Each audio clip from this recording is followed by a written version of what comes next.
So we need people who've got that self-motivation. So that's the first thing. We definitely need it. The more interesting side of your question is, how do we train it? Because you can't easily train people to be self-motivated on its own. There needs to be an environment which incentivizes and permits people to act in that way. Now, in the current society we have now, in the UK, for example, it's quite easy for someone to become self-employed. There are lots of risks involved, and not everyone who becomes self-employed succeeds. And we can look at, well, what is it about being self-employed that either is an opportunity or a risk, and how well are people prepared for it? Lots of people, when they become self-employed, they still have some sense from their previous experience in employment, especially if they previously were employed for a while, especially in the tuition sector, they were often former teachers, and teachers are almost always employees, right? Well, I think, let's say they are always employees of a school or an institution.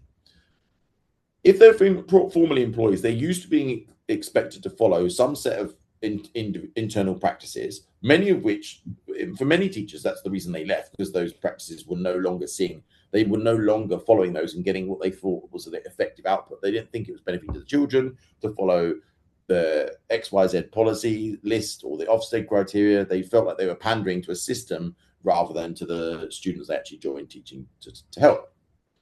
And they leave and they come out. But what they need to adapt to very quickly is the understanding that you don't have, for example, you don't have any intrinsic rights, or you can't just turn around to parents and say, well, you've got to pay me.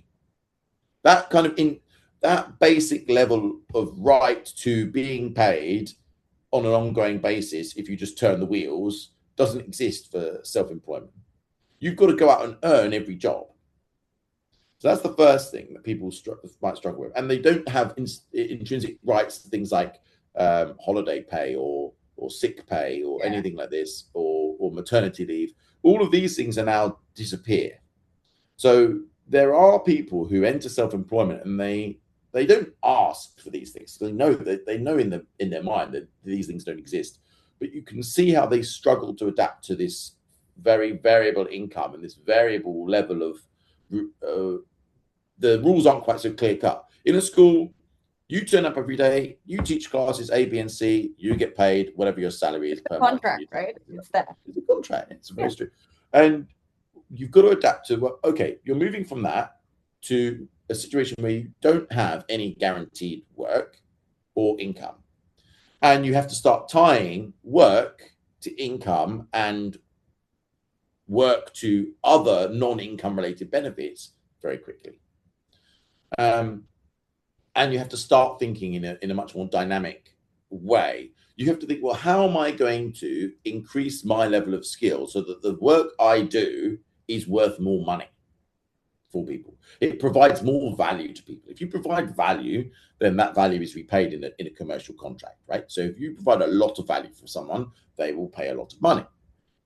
How do you increase the value of the work you do? Number one.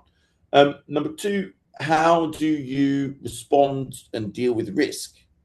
So this will be different for everyone, but for tutors, for example, how do they deal with the fact that you're not necessarily going to be able to fill up all of your work with this particular type of work you're looking for? If you're an economics tutor, okay, great.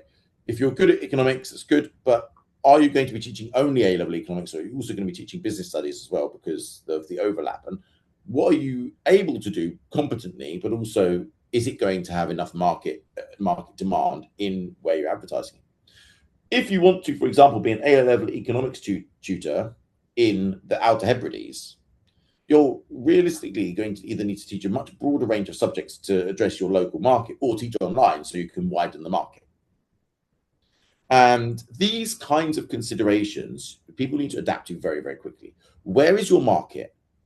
How do you provide the service to them, and what value do you offer? And then